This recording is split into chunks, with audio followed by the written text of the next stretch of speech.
Hello मेरे प्यारे प्यारे भाई बहनों, तो कैसे हो आप सब। आई होप आप सब अच्छे होंगे।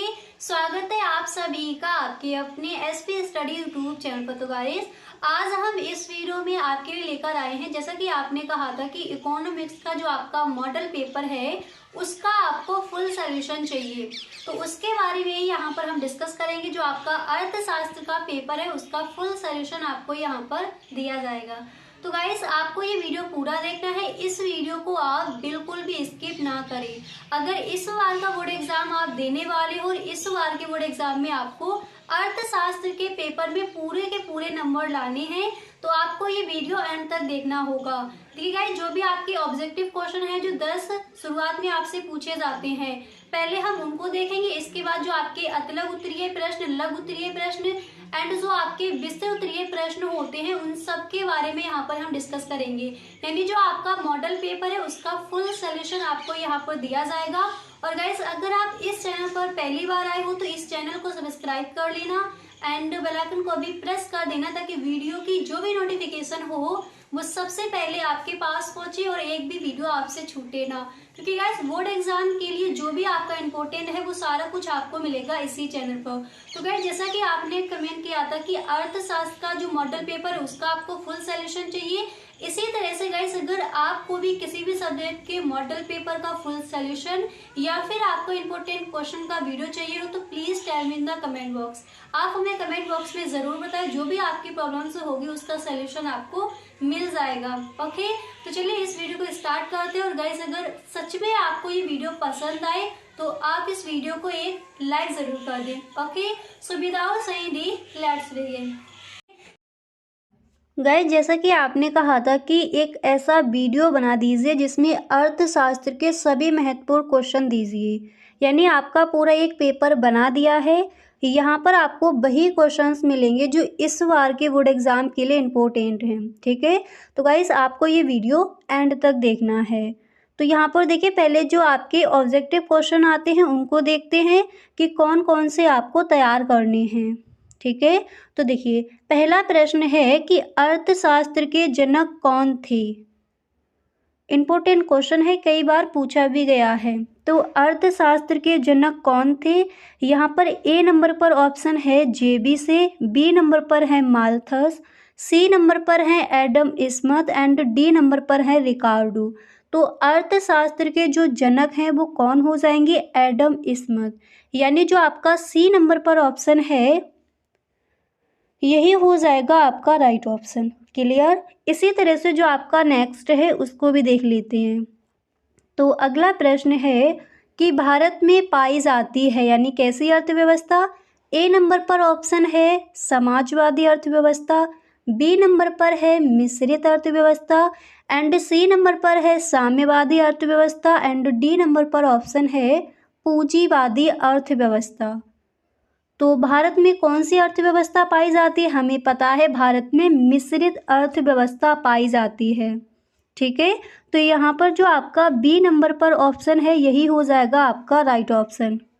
तो यहाँ पर गाइस जितने भी क्वेश्चंस आपको बताए थे ऑब्जेक्टिव क्वेश्चन यहीं पर आप याद कर लोगे, इस तरह से वीडियो को देखना है।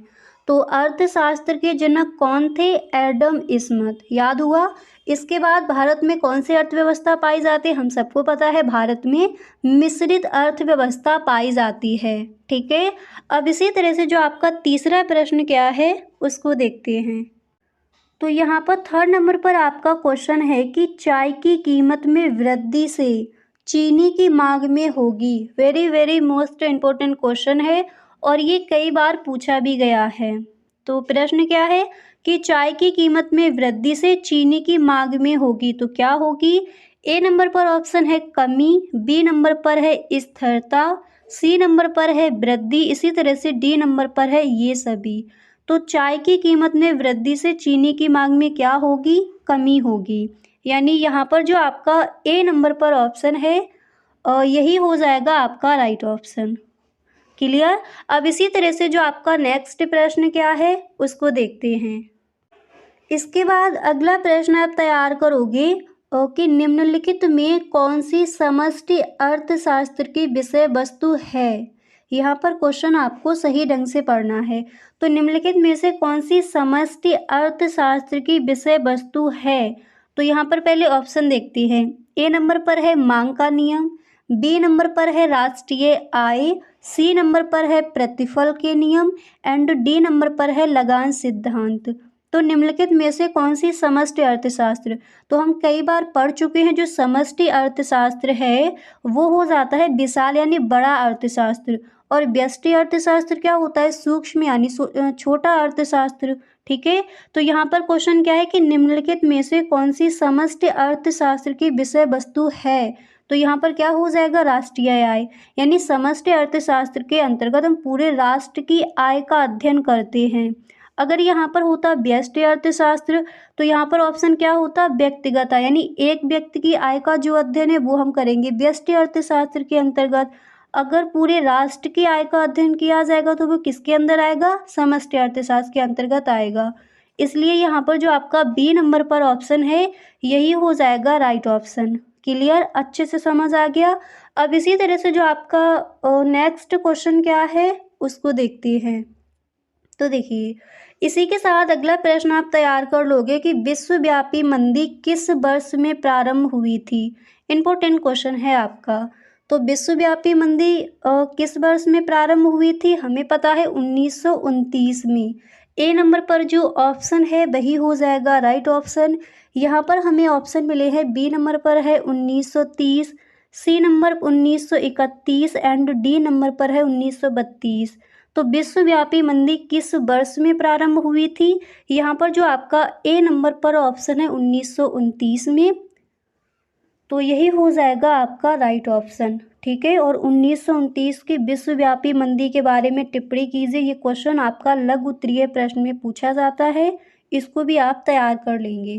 ठीक है, अब इसी तरह से जो आपके नेक्स्ट क्वेश्चन है ऑब्जेक्टिव क्वेश्चन, उनको भी देखते हैं।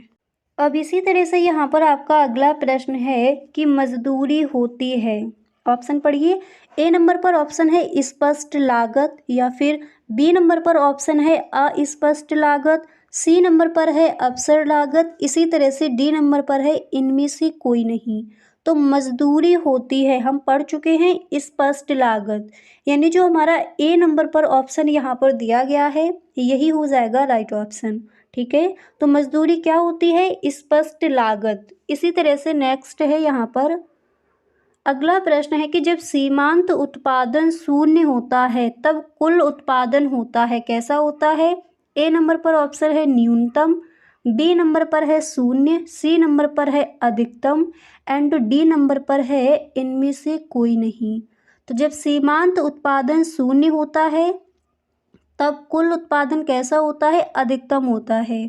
ये हम लघु उत्तरीय प्रश्न में जो हमारा क्वेश्चन है उसको भी हम देख चुके हैं। ठीक है, तो अगर आपने वो वीडियो देखा है तो आपको पता होगा अधिकतम। जब सीमांत उत्पादन शून्य होता है तब कुल उत्पादन कैसा होता है? अधिकतम होता है। ठीक है, इसी तरह से जो नेक्स्ट प्रश्न क्या है उसको भी देखते हैं। अब यहाँ पर देखिए अगला प्रश्न आप तैयार कर लोगे कि एक पूर्ण प्रतिस्पर्धात्मक बाजार में किसी वस्तु की कीमत कौन निर्धारित करता है। ठीक है, क्वेश्चन आपका इस तरह से आस्क किया जाएगा। तो यहाँ पर पहले ऑप्शन देखते हैं। ए नंबर पर है एक क्रेता, बी नंबर पर है एक विक्रेता एंड सी नंबर पर ऑप्शन है एक फर्म, इसी तरह से डी नंबर पर है एक उद्योग। तो एक पूर्ण प्रतिस्पर्धात्मक बाजार में किसी वस्तु की कीमत कौन निर्धारित करता है? तो हमें पता है यहाँ पर जो हमारा डी नंबर पर ऑप्शन है वही हो जाएगा राइट ऑप्शन, एक उद्योग। ठीक है, अब इसके बाद अगला प्रश्न देखिए, जो आपका ये चैप्टर कौन सा है? पूर्ण प्रतिस्पर्धा की स्थिति में फर्म का सिद्धांत। तो इससे कई सारे आपके ऑब्जेक्टिव क्वेश्चन दिए जाते हैं बोर्ड एग्जाम में। ठीक है, तो इसी तरह से ये भी आपको तैयार कर लेना है कि पूर्ण प्रतियोगी बाजार में वस्तु की कीमत कौन निर्धारित करता है। ये कई बार क्वेश्चन पूछा भी गया है। ठीक है, तो पूर्ण प्रतियोगी बाजार में वस्तु की कीमत कौन निर्धारित करता है? पहले ऑप्शन देखते हैं।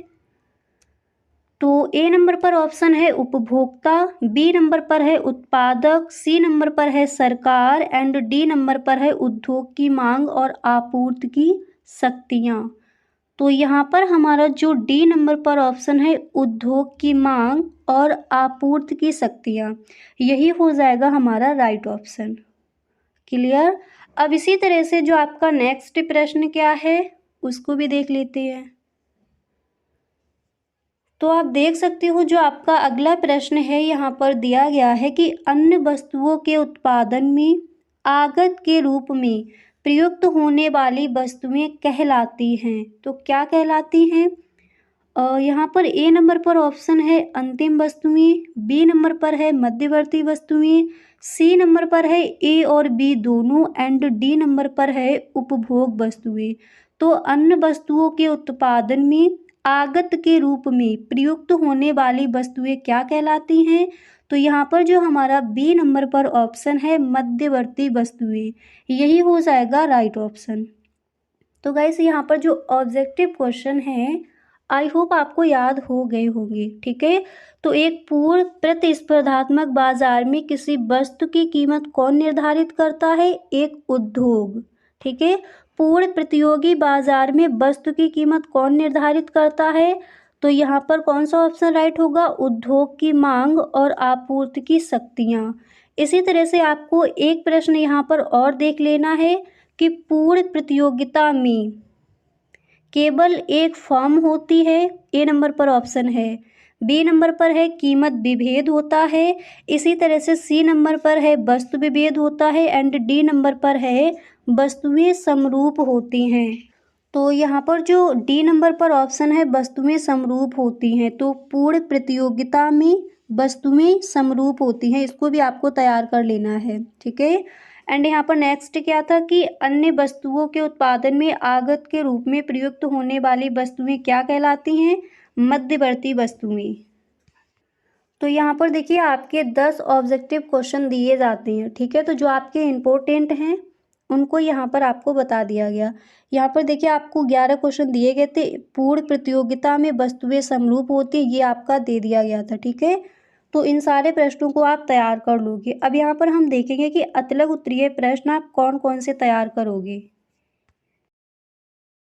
और गाइस यदि आप इस चैनल पर पहली बार आए हो तो इस चैनल को सब्सक्राइब कर लेना एंड बेल आइकन को भी प्रेस कर देना ताकि वीडियो की जो भी नोटिफिकेशन हो वो सबसे पहले आपके पास पहुंचे और एक भी वीडियो आपसे छूटे ना। ठीक है, अब यहाँ पर देखिए अतलग उत्तरीय प्रश्न आप कौन कौन से तैयार करोगे। तो पहला प्रश्न आपको तैयार करना है कि चयन की समस्या क्या है। ठीक है, तो चयन की समस्या क्या है इसको समझिए।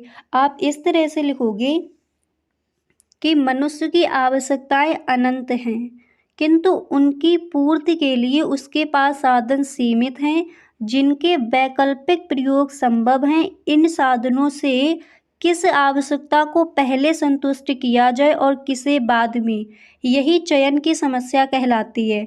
चयन की समस्या यानी चुनाव की समस्या। ठीक है, तो जो मनुष्य की आवश्यकताएं हैं वो कैसी है? असीमित है, कई सारी आवश्यकताएं हैं, अनंत हैं। ठीक है, किंतु उनकी पूर्ति के लिए जो हमारे पास साधन है वो कैसे हैं? सीमित है, तो जिनके वैकल्पिक प्रयोग संभव हैं। ठीक है, इन साधनों से किस आवश्यकता को पहले संतुष्ट किया जाए और किसे बाद में, यही चयन की समस्या यानी चुनाव की समस्या कहलाती है। ओके, और ये क्वेश्चन आपका कई बार पूछा गया तो सही ढंग से इसको आप तैयार कर लेंगे। इसके बाद जो आपका सेकंड क्वेश्चन है वो आप तैयार करोगे कि सूक्ष्म अर्थशास्त्र या फिर व्यष्टि अर्थशास्त्र क्या है, इसको यानी व्यष्टि अर्थशास्त्र की परिभाषा क्या हो जाएगी, इसको आपको तैयार करना है। तो देखिए इसकी परिभाषा आप किस तरह से लिखोगे। तो व्यष्टि अर्थशास्त्र की परिभाषा हो जाएगी, व्यष्टि अर्थशास्त्र अर्थव्यवस्था की विशिष्ट आर्थिक इकाइयों तथा व्यक्तिगत इकाइयों का अध्ययन करता है। किस तरह से लिखोगे? व्यष्टि अर्थशास्त्र अर्थव्यवस्था की विशिष्ट आर्थिक इकाइयों तथा व्यक्तिगत इकाइयों का अध्ययन करता है। इसके अंतर्गत एक फर्म, एक उद्योग, एक वस्तु अथवा एक आर्थिक कारक यानी इकाई का अध्ययन किया जाता है। ठीक है, तो वो हो जाता है व्यष्टि अर्थशास्त्र यानी सूक्ष्म अर्थशास्त्र, छोटा अर्थशास्त्र। तो व्यष्टि अर्थशास्त्र के अंतर्गत एक व्यक्ति की जो आय है उसका अध्ययन, एक फर्म, एक उद्योग हो, उनका अध्ययन हम करते हैं व्यष्टि अर्थशास्त्र यानी छोटे अर्थशास्त्र के अंतर्गत। ठीक है। अगर यहाँ पर होता कि समष्टि अर्थशास्त्र क्या है, अगर यहाँ पर परिभाषा समष्टि अर्थशास्त्र की पूछी जाती तो यहाँ पर आपका दिया गया है एक व्यक्तिगत यानी व्यक्तिगत आय का अध्ययन, तो वहाँ पर होता राष्ट्रीय यानी पूरे राष्ट्र की आय का अध्ययन हम करेंगे समष्टि अर्थशास्त्र के अंतर्गत, क्योंकि वो होता है विशाल अर्थशास्त्र और बड़ा अर्थशास्त्र। और व्यष्टि अर्थशास्त्र क्या कहलाएगा, सूक्ष्म अर्थशास्त्र। ठीक है। तो आई होप आपको समझ आ गया होगा कि सूक्ष्म अर्थशास्त्र क्या है, व्यष्टि अर्थशास्त्र की जो परिभाषा है आप किस तरह से लिख कर आओगे। तो पहला प्रश्न क्या तैयार करोगे, चयन की समस्या क्या है, चयन यानी चुनाव की समस्या। ठीक है। जब भी हम मार्केट जाते हैं, चीज़ों को खरीदते हैं, तो किस चीज़ की जो हमें आवश्यकता ज़्यादा है पहले हमें उसको लेना चाहिए। जैसे आप मार्केट जाते हो, देखिए चयन की समस्या क्या है एकदम सही ढंग से समझिए।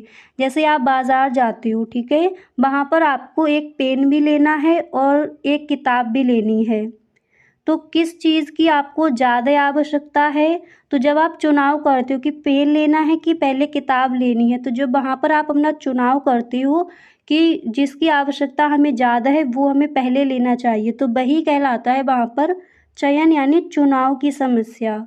और इसकी परिभाषा को हम इस तरह से लिखते हैं कि मनुष्य की आवश्यकताएं अनंत हैं, किंतु उनकी पूर्ति के लिए उसके पास जो साधन है कैसे हैं, सीमित है।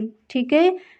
और जिनके वैकल्पिक प्रयोग संभव हैं, इन साधनों से किस आवश्यकता को पहले संतुष्ट किया जाए और किसे बाद में, यही चयन की या फिर यही चुनाव की समस्या कहलाती है।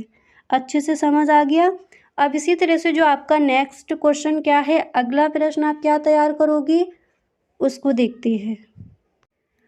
अब इसके बाद देखिए जो आपका अगला प्रश्न है आप तैयार कर लोगे कि अनधिमान तटस्थता वक्र क्या होता है, क्या होते हैं। ठीक है। इसको तो देखिए इसका जो आंसर होगा आप किस तरह से लिखोगे, आपको इस तरह से लिखकर आना है कि अनधिमान वक्र दो वस्तुओं के उन सभी संयोगों को दर्शाता है जिनसे उपभोक्ता को समान संतुष्टि प्राप्त होती है। अनधिमान वक्र दो वस्तुओं के उन सभी संयोगों को दर्शाता है जिनसे उपभोक्ता को समान संतुष्टि प्राप्त होती है, क्योंकि दो वस्तुओं के विभिन्न यानी अलग अलग संयोगों से प्राप्त होने वाली संतुष्टि समान होती है, इसलिए वे उन संयोगों के प्रति समान रूप से अधिमान रखता है, किसी विशेष संयोग को अधिमान नहीं देता है। ठीक है। तो अनधिमान तटस्थता वक्र क्या होते हैं, आई होप आपको समझ आ गया होगा। क्लियर। अब इसी तरह से जो आपका अगला प्रश्न क्या है उसको देखते हैं। देखिए इसी के साथ आपको ये क्वेश्चन भी तैयार कर लेना है कि मांग का नियम क्या है।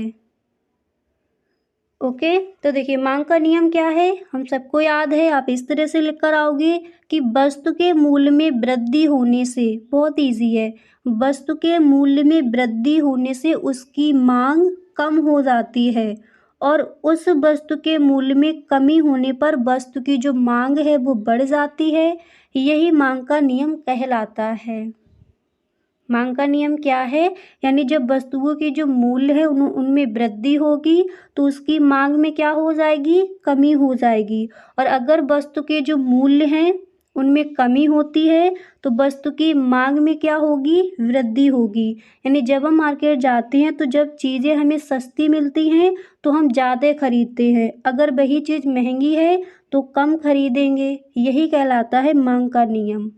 ठीक है। किस तरह से लिखोगे, वस्तु के मूल्य में वृद्धि होने से उसकी मांग कम हो जाती है और वस्तु के मूल्य में कमी होने पर वस्तु की मांग बढ़ जाती है या फिर वृद्धि होती है, यही मांग का नियम कहलाता है। क्लियर।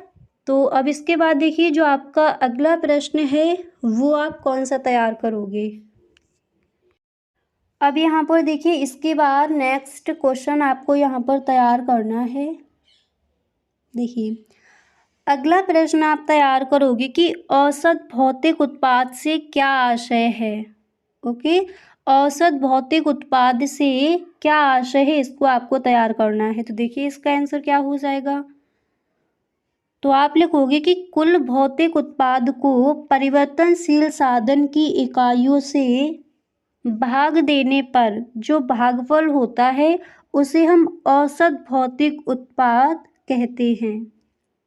किस तरह से लिखना है, कुल भौतिक उत्पाद को परिवर्तनशील साधन की इकाइयों से भाग देने पर जो भागफल प्राप्त होता है उसे ही औसत भौतिक उत्पाद कहते हैं। ओके, इसी तरह से आपको यहाँ पर एक क्वेश्चन और तैयार कर लेना है कि उत्पादन में दीर्घकाल किसे कहते हैं।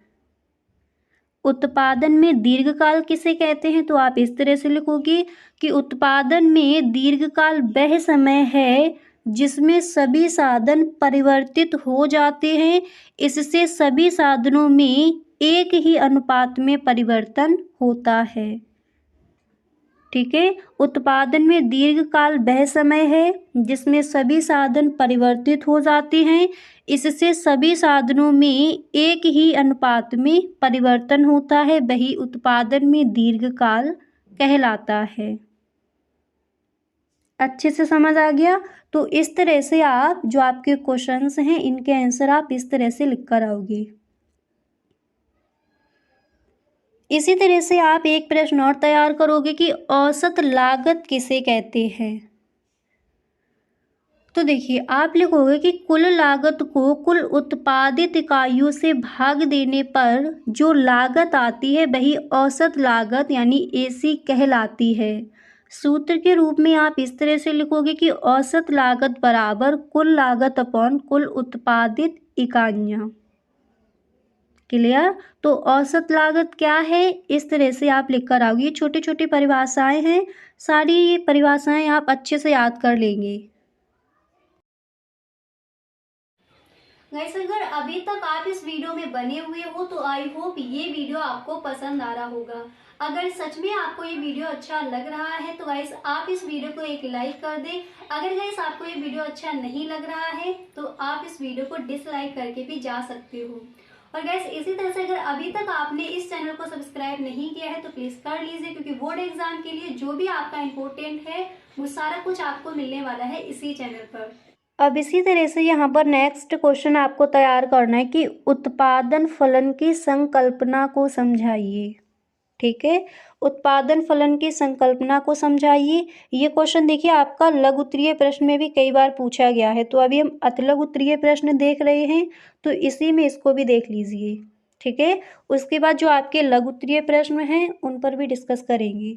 तो उत्पादन फलन की संकल्पना क्या है, देखिए आप लिखोगे किसी फर्म के उत्पादनों एवं उपादानों, उत्पादनों यानी आउटपुट्स और उपादानों क्या हो जाएगा, इनपुट्स के फलनात्मक संबंध को उत्पादन फलन कहते हैं। समझ आ गया। किसी फर्म के उत्पादनों एवं उपादानों के फलनात्मक संबंध यानी फंक्शनल रिलेशनशिप को उत्पादन फलन कहते हैं। उत्पादन फलन बताता है कि दिए तकनीकी ज्ञान तथा प्रबंधकीय क्षमता की सहायता से उत्पादक द्वारा उपादानों के विभिन्न संयोगों से उत्पादन की अधिकतम मात्रा किस प्रकार प्राप्त की जा सकती है। यह संकल्पना केवल भौतिक मात्रात्मक संबंध पर आधारित है, इसमें मूल्यों का समावेश नहीं होता। फिर आप इस तरह से लिखोगे कि उत्पादन फलन QX बराबर F, कोष्टक में आपको लिखना है ABCD। फिर आपको बताना है जहाँ QX बराबर X है वस्तु का भौतिक उत्पादन, ABCD यहाँ पर है उत्पत्ति की अलग अलग साधन यानी उत्पत्ति के विभिन्न साधन। इसके बाद यहाँ पर आप लिखोगे कि लेफ्ट विच के अनुसार, जो आपके अर्थशास्त्री है लेफ्ट विच, तो इन्होंने इसकी जो डेफिनेशन है वो किस तरह से बताई है उसको देखिए। तो इन्होंने कहा है कि उत्पादन फलन का अभिप्राय फर्म के उचित साधनों और प्रति समय इकाई वस्तुओं और सेवाओं के बीच का भौतिक संबंध है, जबकि मूल्यों को छोड़ दिया जाए। ठीक है, इसके बाद यहाँ पर आप लिखोगे वाटसन के अनुसार, जो आपके अर्थशास्त्री है वाटसन, इन्होंने इसकी परिभाषा को किस तरह से दिया है उसको समझाना है। तो आप लिखोगे कि एक फर्म के भौतिक उत्पादन और उत्पादन के भौतिक साधनों के संबंध को उत्पादन फलन कहा जाता है। तो आई होप आपको समझ आ गया होगा कि उत्पादन फलन की संकल्पना को समझाइए। ये जो आपका क्वेश्चन है इसका जो आंसर है आप किस तरह से लिख कर आओगे। ठीक है, अब देखिए इसी तरह से नेक्स्ट प्रश्न आप तैयार करोगे। देखिए अतलग उत्तरीय प्रश्न में अगला प्रश्न आपको तैयार करना है कि पूर्ण प्रतियोगिता से क्या आशय है। ठीक है, तो पूर्ण प्रतियोगिता से क्या आशय है आप इस तरह से लिख कर आओगे कि पूर्ण प्रतियोगिता बाजार की वह स्थिति है जिसमें स्वतंत्र रूप से कार्य करने वाले क्रेताओं और विक्रेताओं की संख्या बहुत अधिक होती है। उन्हें बाजार का पूर्ण ज्ञान होता है, वस्तु समरूप होती है, उद्योग में फर्मों का प्रवेश व बहिर्गमन स्वतंत्र होता है और इसलिए वस्तु का एक ही मूल्य प्रचलित होता है। तो क्वेश्चन क्या है कि पूर्ण प्रतियोगिता से क्या आशय है या फिर पूर्ण प्रतियोगिता क्या है, आप इस तरह से इस प्रश्न का आंसर लिख कर आओगे। क्लियर। अब इसी तरह से अतलग उत्तरीय प्रश्न में नेक्स्ट क्वेश्चन आपको कौन सा तैयार करना है उसको देखते हैं।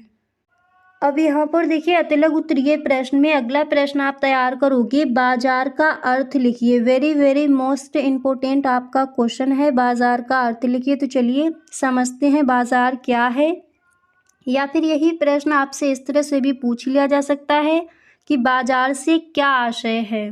ठीक है, तो आप इस तरह से लिख कर आओगे कि प्रत्येक प्रकार के विनिमय हेतु बाजार की आवश्यकताएं होती है।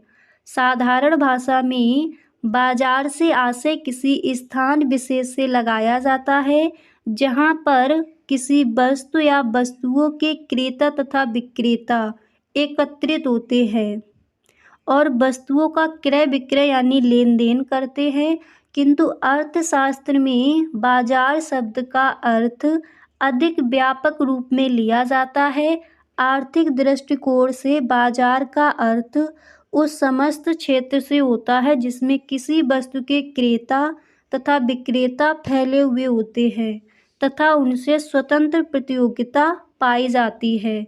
तो बाजार का अर्थ क्या है या फिर बाजार से क्या आशय है या फिर बाजार की परिभाषा दीजिए, तो आप इस तरह से लिख कर आओगे। ठीक है, तो अतलग उत्तरीय प्रश्न में ये क्वेश्चन भी आपको तैयार कर लेना है कि बाजार का अर्थ लिखिए। ठीक है, इसी तरह कुछ और भी जो आपके क्वेश्चंस हैं इम्पोर्टेंट हैं उनको भी देखते हैं। अब यहाँ पर देखिए इसी तरह से आपको नेक्स्ट प्रश्न यहाँ पर तैयार करना है। देखिए अगला प्रश्न आप तैयार करोगे कि मुद्रा प्रवाह से आप क्या समझते हैं। ठीक है, अतलग उत्तरीय प्रश्न में मुद्रा प्रवाह से आप क्या समझते हैं, तो आप इस तरह से लिखोगे कि परिवार फर्मों को साधन सेवाएं प्रदान करते हैं। फर्मों यानी कोई उद्योग, कोई कंपनी, छोटा सा व्यवसाय हो, तो परिवार फर्मों को साधन सेवाएं प्रदान करते हैं और बदले में मुद्रा के रूप में पारिश्रमिक प्राप्त करते हैं। इसी प्रकार फर्में परिवारों को, उपभोक्ताओं को वस्तुएं प्रदान करती हैं। आई होप आपको समझ आ रहा होगा इसमें क्या दिया गया है। ठीक है, इसके बाद आप लिखोगे और उनके मूल्य के रूप में मुद्रा लेती हैं। इस प्रकार फर्मों से परिवारों को और परिवारों से फर्मों को मुद्रा का भुगतान किया जाता है। इसे ही मुद्रा का प्रवाह कहा जाता है। ठीक है, तो मुद्रा प्रवाह क्या है या फिर मुद्रा प्रवाह से आप क्या समझते हैं, तो आई होप आपको एकदम अच्छे से क्लियर हो गया होगा कि इस प्रश्न का जो आंसर है आप किस तरह से लिख कर आओगे। ठीक है, तो देखिए अतलग उत्तरीय प्रश्न आपको ये तैयार कर लेने हैं। अब इसी तरह से यहाँ पर देखिए लघु उत्तरीय प्रश्न आप कौन कौन से तैयार करोगे। तो देखिए लघु उत्तरीय प्रश्न में आप फर्स्ट क्वेश्चन तैयार करोगे कि व्यष्टि अर्थशास्त्र और समष्टि अर्थशास्त्र में क्या अंतर है। वेरी वेरी मोस्ट इम्पोर्टेंट आपका क्वेश्चन है। तो व्यष्टि अर्थशास्त्र और समष्टि अर्थशास्त्र में क्या अंतर है उसको समझिए। तो देखिए आपको जिस तरह से यहाँ पर बनी है इसी तरह से आपको टेबल बनाना है। फिर आप इधर लिखोगे व्यष्टि अर्थशास्त्र, इधर आपको लिखना है समष्टि अर्थशास्त्र। ठीक है। तो देखिए व्यष्टि अर्थशास्त्र में फर्स्ट नंबर पर आप लिखोगे कि इसमें व्यक्तिगत इकाइयों यानी व्यक्ति, परिवार, फर्म, उद्योग का अध्ययन किया जाता है। व्यष्टि अर्थशास्त्र क्या होता है? छोटा अर्थशास्त्र। तो इसके अंदर हम एक उद्योग का, परिवार का, व्यक्ति की आय का अध्ययन करते हैं। ठीक है। और फिर इसके बाद आपको समष्टि अर्थशास्त्र में क्या लिखना है? इसमें राष्ट्रीय योगों यानी कुल राष्ट्रीय आय यानी पूरे राष्ट्र की आय का, कुल उपभोग, कुल विनियोग का अध्ययन किया जाता है। क्योंकि समष्टि अर्थशास्त्र कैसा होता है? विशाल अर्थशास्त्र होता है यानी बड़ा अर्थशास्त्र, और व्यष्टि अर्थशास्त्र सूक्ष्म अर्थशास्त्र। ठीक है। इसके बाद सेकंड नंबर पर आप लिखोगे व्यष्टि अर्थशास्त्र में यह संपूर्ण अर्थव्यवस्था का अध्ययन करता है। और आपको समष्टि अर्थशास्त्र में क्या लिखना है? यह अर्थव्यवस्था के एक अंग का अध्ययन करता है। ठीक है। इसके बाद तीसरे नंबर पर आपको व्यष्टि अर्थशास्त्र में लिखना है यह संसाधनों के पूर्ण रोजगार की मान्यता पर आधारित है। और आपको समष्टि अर्थशास्त्र में लिखना है यह संसाधनों के अपूर्ण रोजगार की मान्यता पर आधारित है। इसके बाद आपको व्यष्टि अर्थशास्त्र में लिखना है कि इसकी केंद्रीय समस्या कीमत निर्धारण है। और समष्टि अर्थशास्त्र में आप लिखोगे इसकी केंद्रीय समस्या उत्पादन तथा रोजगार का निर्धारण है। इसके बाद नेक्स्ट आपको यहाँ पर लिखना है व्यष्टि अर्थशास्त्र में कि यह विधि आंशिक संतुलन विश्लेषण विधि कहलाती है। और समष्टि अर्थशास्त्र में लिखोगे यह विधि सामान्य संतुलन विश्लेषण विधि कहलाती है। ठीक है। तो इस तरह से आप व्यष्टि अर्थशास्त्र और समष्टि अर्थशास्त्र में अंतर लिखकर आओगे। अच्छे से समझ आ गया? अब इसी के साथ देखिए लघु उत्तरीय प्रश्न में सेकंड क्वेश्चन आप तैयार करोगे कि मांग की लोच को निर्धारित करने वाले कारकों को लिखिए। तो आप देखिए इस तरह से लिखकर आओगे कि मांग की लोच को निर्धारित करने वाले मुख्य कारक निम्नलिखित है। पहले आपको इस तरह से एक लाइन लिखनी है। उसके बाद फर्स्ट हेडिंग आप डालोगे वस्तु की प्रकृति। फिर इसमें आप इस तरह से लिखोगे कि सामान्यतः अनिवार्य आवश्यकताओं की पूर्ति करने वाली वस्तुओं की मांग बेलोचदार होती है क्योंकि इन आवश्यकताओं को अधिक समय तक असंतुष्ट नहीं रखा जा सकता। इसके विपरीत आरामदायक आवश्यकताओं की पूर्ति करने वाली वस्तुओं की मांग औसत लोचदार तथा विलासिता की वस्तुओं की मांग अधिक या अत्यधिक लोचदार होती है। तो मांग की लोच को निर्धारित करने वाले कारकों को लिखिए। तो यहाँ पर फर्स्ट हेडिंग क्या डालोगे? वस्तु की प्रकृति। इसके बाद सेकेंड आप डालोगे वस्तु की कीमत। और फिर इसमें आपको लिखना है प्रायः जिन वस्तुओं की कीमत ऊंची होती है उनकी मांग अधिक लोचदार होती है। जिन वस्तुओं की कीमत मध्यम श्रेणी की होती है उनकी मांग की लोच सामान्य होती है, जबकि बहुत सस्ती या बहुत कम मूल्य वाली वस्तुओं की मांग बहुत कम लोचदार या बेलोचदार होती है। इसके बाद ब्लैक पेन से आप हेडिंग डालोगे प्रोफेसर मार्शल के अनुसार या फिर प्रोफेसर मार्शल के शब्दों में। ये जो आपके अर्थशास्त्री हैं। फिर यहाँ पर आपको इन्वर्टेड कॉमा बिगिन करना है। आप लिखोगे कि मांग की लोच ऊंची कीमतों के लिए पर्याप्त होती है और जैसे जैसे कीमतें घटती जाती हैं वैसे वैसे लोच भी घटती जाती है। और यदि कीमतें इतनी गिर जाती है कि तृप्ति की सीमा आ जाती है तो लोच धीरे धीरे विलीन हो जाती है। इसके बाद यहाँ पर आप तीसरी हेडिंग डालोगे स्थानापन्न वस्तुओं की उपलब्धि। फिर इसमें आपको लिखना है यदि किसी वस्तु की अनेक स्थानापन्न वस्तुएं उपलब्ध हों तो उसकी मांग अधिक लोचदार होगी, क्योंकि वस्तु की कीमत में वृद्धि होने पर अन्य स्थानापन्न वस्तुओं का प्रयोग किया जाने लगेगा। इस प्रकार स्थानापन्न वस्तुओं की कीमतें भी मांग की लोच को प्रभावित करती हैं। इसके बाद यहाँ पर चौथी हेडिंग आपको डालनी है वस्तु के वैकल्पिक प्रयोग। इसमें आप लिखोगे प्रायः जिन वस्तुओं के वैकल्पिक प्रयोग संभव होते हैं उनकी मांग अधिक लोचदार होती है, जैसे विद्युत की मांग अधिक लोचदार होती है। इसके बाद यहाँ पर नेक्स्ट हेडिंग आप डालोगे प्रयोग का स्थगन। इसमें आप लिखोगे यदि वस्तु ऐसी है जिसके प्रयोग को सरलता से भविष्य के लिए स्थगित किया जा सकता है तो उसकी मांग अधिक लोचदार होगी। लेकिन यदि वस्तु के प्रयोग को स्थगित नहीं किया जा सकता, अर्थात यदि वस्तु का क्रय करना अत्यंत आवश्यक है, तो वस्तु की मांग बेलोचदार होगी। तो यहाँ पर क्वेश्चन क्या था, मांग की लोच को निर्धारित करने वाले कारक कौन कौन से हैं। तो इस तरह से आपको फर्स्ट हेडिंग क्या डाली है, वस्तु की प्रकृति, वस्तु की कीमत। तीसरी हेडिंग स्थानापन्न वस्तुओं की उपलब्धि। चौथी डालोगे वस्तु के वैकल्पिक प्रयोग। एंड पांचवी हेडिंग आप डालोगे प्रयोग का स्थगन। ठीक है, इस तरह से आप इस क्वेश्चन के आंसर को लिख कर आओगी। अब इसी तरह देखिए लघु उत्तरीय प्रश्न में आपको नेक्स्ट क्वेश्चन तैयार करना है कि अल्पकाल एवं दीर्घकाल में भेद कीजिए। Very very most important question है आपका। तो देखिए अल्पकाल और दीर्घकाल क्या है, पहले अल्पकाल समझिए। आप इस तरह से लिखोगे कि अल्पकाल में उत्पादन के साधन दो प्रकार के होते हैं। कौन कौन से, स्थिर साधन तथा परिवर्तनशील साधन। स्थिर साधन वे हैं जिनकी मात्रा में उत्पादन प्रक्रिया में परिवर्तन नहीं किया जा सकता, और परिवर्तनशील साधन वे हैं जिनकी मात्रा में उत्पादन प्रक्रिया की आवश्यकता अनुसार परिवर्तन किया जा सकता है।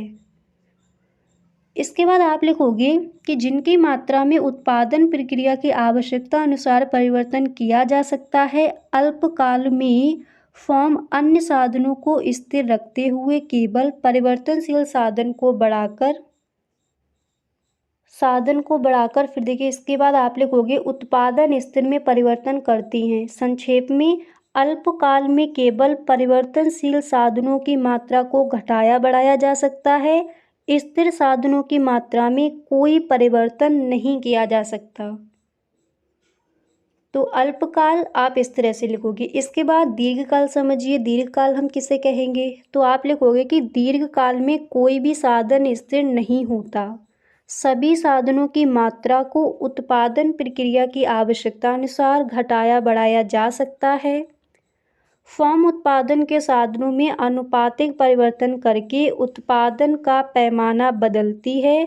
अल्पकाल और दीर्घकाल में आधारभूत अंतर समयावधि का है। किसी भी उत्पादन प्रक्रिया के लिए दीर्घकाल अल्पकाल की तुलना में एक लंबी समयावधि होती है, और इसलिए सभी साधनों में आवश्यकता अनुसार परिवर्तन किया जा सकता है। तो आई होप आपको सही ढंग से समझ आ गया होगा कि अल्पकाल और दीर्घकाल हम किसे कहेंगे, इनमें अंतर क्या है वो भी आपने समझ लिया। अब इसी तरह से लघु उत्तरीय प्रश्न में नेक्स्ट क्वेश्चन आप कौन सा तैयार करोगे उसको देखते हैं। अब इसके बाद देखिए लघु उत्तरीय प्रश्न में नेक्स्ट क्वेश्चन आप तैयार करोगे पूर्ण प्रतियोगिता की मुख्य विशेषताएं। इंपॉर्टेंट क्वेश्चन है, कई बार ये प्रश्न आपका पूछा भी गया है बोर्ड एग्जाम में। तो सबसे पहले आपको एक लाइन लिखनी है कि एक पूर्ण प्रतिस्पर्धी बाजार में निम्नलिखित विशेषताएं पाई जाती हैं। फर्स्ट नंबर पर आप लिखोगे क्रेताओं और विक्रेताओं की संख्या बहुत अधिक होती है, इतनी अधिक कि कोई भी क्रेता अथवा विक्रेता अकेले वस्तु की कीमत को प्रभावित नहीं कर सकता। ठीक है, फर्स्ट पॉइंट आपको इस तरह से लिखना है। सेकंड आप लिखोगे कि बिक्री की जाने वाली वस्तु की सभी इकाइयां समान होनी चाहिए, उनके आकार, रंग, रूप, गुण आदि में कोई अंतर नहीं होना चाहिए। इस प्रकार वस्तु की इकाइयां एक दूसरे की पूर्ण स्थानापन्न होती हैं। तो एक पूर्ण प्रतिस्पर्धी बाजार की क्या विशेषताएं हैं, या फिर क्वेश्चन इस तरह से पूछा जाए, एक पूर्ण प्रतियोगिता की मुख्य विशेषताएं। आप इसी तरह से लिखकर आओगे। तीसरे नंबर पर आप लिखोगे कि वस्तु का प्रमापीकरण होता है अतः गैर कीमत प्रतियोगिता नहीं पाई जाती। इस दशा में विक्रय लागतों का पूर्ण अभाव होता है। आप इस तरह से लिखोगे। इसके बाद 4 नंबर पर आपको लिखना है कि फर्मों को इसके उद्योग में प्रवेश करने अथवा उद्योग से बाहर जाने की पूर्ण स्वतंत्रता होती है। इसका कारण यह है कि इस दशा में प्रत्येक फर्म कुल उत्पादन के बहुत थोड़े भाग का उत्पादन करती हैं, अतः उसके प्रवेश अथवा बहिर्गमन का उद्योग के आकार पर कोई प्रभाव नहीं पड़ेगा।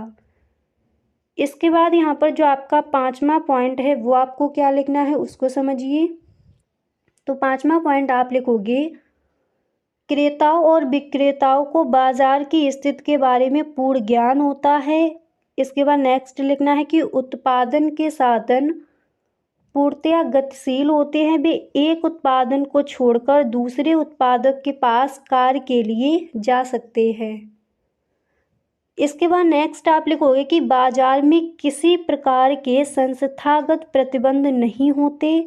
सरकार भी किसी वस्तु के उत्पादन अथवा कीमत निर्धारण में कोई हस्तक्षेप नहीं करती। तो ये पूर्ण प्रतियोगिता की जो मुख्य विशेषताएं हैं आप इस तरह से लिखोगे। एक पॉइंट आपको यहाँ पर और लिख देना है कि परिवहन लागत शून्य होती है, जिसके कारण बाजार में एक कीमत प्रचलित रहती है। तो पूर्ण प्रतियोगिता की जो विशेषताएं क्या हैं इस तरह से आप लिख कर आओगे। क्लियर। अब इसी तरह से लघु उत्तरीय प्रश्न में नेक्स्ट क्वेश्चन आपको कौन सा तैयार करना है उसको भी देख लेते हैं। अब यहाँ पर देखिए अगला प्रश्न आप तैयार करोगे कि राष्ट्रीय आय से आप क्या समझते हैं, इसकी गणना उत्पादन रीति को समझाइए। ठीक है, very very most important question है, सही ढंग से आप इसको तैयार करेंगे। तो राष्ट्रीय आय से आप क्या समझते हैं, इसकी गणना की उत्पादन रीति को समझाइए। तो आप इस तरह से लिखकर आओगे। फर्स्ट हेडिंग डालोगे राष्ट्रीय आय, फिर आपको लिखना है कि किसी देश की श्रम और पूंजी उस देश के प्राकृतिक साधनों पर क्रियाशील होकर प्रतिवर्ष जो भौतिक और अभौतिक वस्तुओं और सभी प्रकार की सेवाओं का शुद्ध योग उत्पन्न करते हैं, उसे ही उस देश की शुद्ध वार्षिक आय अथवा राष्ट्रीय लाभांश या राष्ट्रीय आय कहते हैं। तो आपको क्लियर हो गया कि राष्ट्रीय आय हम किसे कहेंगे। अब इसके बाद देखिए नेक्स्ट हेडिंग आप डालोगे उत्पादन रीति। फिर ये हेडिंग डालने के बाद यहाँ पर आपको इस तरह से लिखना है कि अर्थव्यवस्था को मुख्य रूप से 3 भागों में विभक्त करते हैं, कृषि, उद्योग और सेवाएं। इसके बाद आप लिखोगे कि प्रत्येक क्षेत्र में एक वर्ष में उत्पादित की गई अंतिम वस्तुओं और सेवाओं की मात्रा को उनकी बाजार कीमत से गुणा करके उसमें से मध्यवर्ती वस्तुओं का मूल्य घटा दिया जाता है। इसके बाद तीनों क्षेत्रों में योग को जोड़कर बाजार कीमतों पर सकल घरेलू उत्पाद यानी जीडीपी ज्ञात कर किया जाता है। इसके बाद निम्न सूत्र का प्रयोग करके राष्ट्रीय आय ज्ञात कर ली जाती है। आप लिखोगे राष्ट्रीय आय बराबर जीडीपी एमपी माइनस मूल्यह्रास माइनस शुद्ध अप्रत्यक्ष कर प्लस विदेशों से प्राप्त शुद्ध साधन आय। तो उत्पादन रीति क्या है, इसकी गणना हम किस तरह से करते हैं। तो इस तरह से इस प्रश्न का आंसर आप लिख कर आओगे। क्वेश्चन क्या था, राष्ट्रीय आय से आप क्या समझते हैं, इसकी गणना की उत्पादन रीति को समझाइए। ठीक है, तो इस तरह से आप लिख कर आओगे। अब इसके बाद जो आपका अगला प्रश्न क्या है उसको देखते हैं। इसके बाद यहाँ पर अगला प्रश्न आप तैयार करोगे, प्रत्यक्ष और परोक्ष विनिमय में क्या अंतर है। इम्पोर्टेंट क्वेश्चन है आपका। तो प्रत्यक्ष और परोक्ष विनिमय क्या है, इनमें अंतर क्या होता है उसको समझिए। तो आप इस तरह से लिख कर आओगे। फर्स्ट पहले आपको हेडिंग डालनी है प्रत्यक्ष तथा परोक्ष विनिमय में अंतर। इसके बाद आप लिखोगे और कि प्रत्यक्ष विनिमय वस्तु विनिमय तथा परोक्ष विनिमय क्रय विक्रय में अंतर को निम्नवत स्पष्ट किया जा सकता है। उसके बाद फर्स्ट पॉइंट डालने के बाद आप लिखोगे कि प्रत्यक्ष विनिमय में वस्तु का वस्तु से विनिमय होता है, जबकि परोक्ष विनिमय में वस्तुओं तथा सेवाओं का विनिमय मुद्रा के माध्यम से होता है। ठीक है, प्रत्यक्ष विनिमय क्या है? प्रत्यक्ष विनिमय में वस्तु का वस्तु से विनिमय होता है, यानी एक वस्तु को देकर हम दूसरी वस्तु ले सकते हैं, जबकि परोक्ष विनिमय में वस्तुओं तथा सेवाओं का विनिमय मुद्रा के माध्यम यानी पैसे देकर किया जाता है। रुपए आप देंगे तब आपको चीज़ मिलेगी। ठीक है, तो प्रत्यक्ष परोक्ष आई होप आपको समझ आ गया होगा। इसके बाद यहाँ पर सेकंड पॉइंट आप लिखोगे कि प्रत्यक्ष विनिमय स्वयं में विनिमय की एक पूर्ण क्रिया है, जबकि परोक्ष विनिमय में विनिमय क्रिया दो उपविभागों में विभक्त रहती है, क्रय तथा विक्रय। इसके बाद तीसरा पॉइंट यहाँ पर आप लिखोगे कि प्रत्यक्ष विनिमय में मुद्रा का प्रयोग नहीं होता, जबकि परोक्ष विनिमय में मुद्रा का प्रयोग होता है। प्रत्यक्ष विनिमय में हम वस्तु को देकर दूसरी वस्तु ले सकते हैं, पर परोक्ष विनिमय में हमें रुपए देने पड़ते हैं, मुद्रा का प्रयोग होता है। अब इसी तरह से यहाँ पर चौथा पॉइंट आप लिखोगे कि प्रत्यक्ष विनिमय में आवश्यकता से अधिक वस्तुओं का आदान प्रदान होता है, जबकि परोक्ष विनिमय में द्रव्य विनिमय का माध्यम बनता है। इसके बाद यहाँ पर आपको पांचवा पॉइंट इस तरह से लिखना है कि वस्तु विनिमय का कार्य क्षेत्र सीमित होता है, जबकि अप्रत्यक्ष विनिमय का कार्य क्षेत्र विस्तृत होता है। तो प्रत्यक्ष और परोक्ष विनिमय में क्या अंतर है, आप इस तरह से जो आपका क्वेश्चन है उसका आंसर लिख कर आओगे। क्लियर। अब इसी तरह से जो आपका नेक्स्ट प्रश्न क्या है उसको भी देखते हैं। अब इसके बाद यहाँ पर लघुत्तरीय प्रश्न में अगला प्रश्न आप तैयार करोगे कि उपभोग फलन से क्या आशय है। कई बार ये क्वेश्चन आपका पूछा गया है। तो उपभोग फलन क्या है, आप इस तरह से इस प्रश्न का आंसर लिखकर आओगे कि व्यक्ति अपनी आय के एक भाग का उपयोग करता है तथा शेष को बचा लेता है। आय का जो भाग उपभोग कर लिया जाता है उसे ही प्रोफेसर कीन्स ने उपभोग प्रवृत्ति का नाम दिया है। इस प्रकार उपभोग की मात्रा व्यक्ति की आय पर निर्भर करती है। सामान्यतः आय में वृद्धि होने पर उपभोग में वृद्धि होती है और आय में कमी होने पर उपभोग भी कम हो जाता है। इसके बाद आप लिखोगे अन्य शब्दों में उपभोग फलन या उपभोग प्रवृत्ति यह बताती है कि आय में परिवर्तन से उपभोग प्रवृत्ति में किस प्रकार परिवर्तन होता है। यहाँ यह स्मरणीय है कि उपभोग प्रवृत्ति से हमारा अभिप्राय केवल उपभोग की इच्छा से नहीं अपितु वास्तव में उपभोग की गई मात्रा से होता है। उपभोग प्रवृत्ति का संबंध किसी व्यक्ति से ना होकर संपूर्ण समाज से होता है। चूँकि आय में परिवर्तन होने से उपभोग की मात्रा में भी परिवर्तन हो जाता है, इसलिए यह कहा जाता है कि उपभोग आय का फलन है। ठीक है, तो इस तरह से आप इस प्रश्न का आंसर लिखकर आओगे और आपको लिखना है C बराबर F कोष्टक में आपको बाई लिख देना है। एंड यहाँ पर देखिए C क्या है, उपभोग है, बाई क्या है, इनकम यानी आय हो जाएगी, और F फलन। ठीक है, F बराबर क्या हो जाएगा, फलन, यानी उपभोग प्रवृत्ति को प्रदर्शित करता है। ठीक है, तो उपभोग फलन क्या है, आप इस तरह से जो आपका क्वेश्चन है इसका आंसर आप इस तरह से लिख कर आओगे। अब इसी तरह से नेक्स्ट प्रश्न यहाँ पर आपको तैयार करना है कि निजी वस्तु से क्या आशय है। Very very most important question है। तो निजी वस्तु क्या है उसको समझ लीजिए। आप इस तरह से लिखोगे कि निजी वस्तु वह है जिसे एक उपभोक्ता बाजार कीमत पर चाहे जितनी मात्रा में उपभोग कर सकता है। वस्तु के उपभोग के संबंध में एक उपभोक्ता बाजार कीमत को स्वीकार करके अपना अधिमान व्यक्त करता है और उत्पादक उसी के अनुरूप उत्पादन करते हैं। जो उपभोक्ता बाजार में निर्धारित वस्तुओं की कीमत को अदा नहीं कर सकता वह उस वस्तु का उपभोग नहीं कर सकता। इस प्रकार निजी वस्तुओं के संबंध में निष्कासन का सिद्धांत लागू हो जाता है। दूसरे शब्दों में वस्तु अथवा सेवा की एक निश्चित कीमत होती है और जो उपभोक्ता इस कीमत को अदा नहीं कर सकते वे इसके उपभोग से वंचित रह जाते हैं। तो हमारा प्रश्न क्या था कि निजी वस्तु से क्या आशय है। तो इसको आप एक बार दोबारा से समझ लीजिए। आपको किस तरह से लिखना है कि निजी वस्तु वह है जिसे एक उपभोक्ता बाजार कीमत पर चाहे जितनी मात्रा में उपभोग कर सकता है।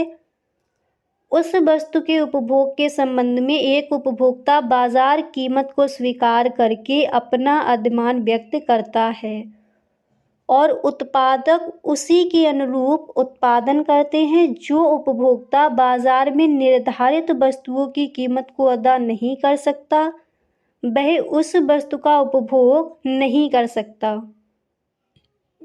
इसके बाद यहाँ पर आप लिखोगे इस प्रकार निजी वस्तु के संबंध में निष्कासन का सिद्धांत लागू हो जाता है।